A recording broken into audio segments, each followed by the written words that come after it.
Hello అండి, welcome to flavours of our kitchen. ఈరోజు protein rich soya nuggets ఇంకా బఠానీతో పులావ్ ఎలా తయారు చేసుకోవచ్చో రెసిపీ చూద్దామా. ముందుగా ఒక బౌల్లో 1.5 కప్ మరిగిన నీళ్ళల్లో ఒక 5 నిమిషాలు నానబెట్టిన సోయా నగ్గెట్స్, 1 కప్పు పెరుగు, సాల్ట్, పసుపు, కారం, half teaspoon garam masala పొడి, హాఫ్ టీ స్పూన్ జీలకర్ర పొడి, 1 టీ స్పూన్ ధనియాల పొడి, అరచెక్క నిమ్మరసం యాడ్ చేసి ఒక అరగంట సేపు మూత పెట్టి మ్యారినేట్ అవ్వనివ్వండి. ఈలోపు కడాయిలో 1 టీ స్పూన్ నూనె, 1 టీ స్పూన్ నెయ్యిలో మసాలా దినుసులు వేగాక ఒక ఉల్లిపాయ నిలువులను కాస్త వేగనిచ్చి హాఫ్ కప్ టొమాటో ముక్కలు, ఉప్పు వేసి టొమాటోని మగ్గనివ్వాలి.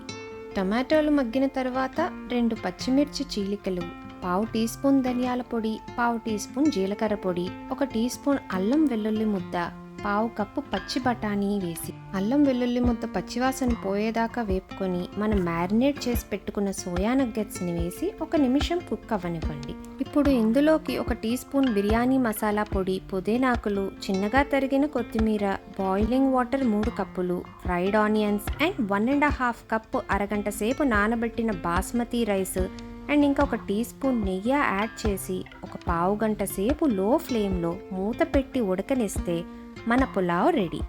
రెసిపీ తప్పకుండా ట్రై చేయండి.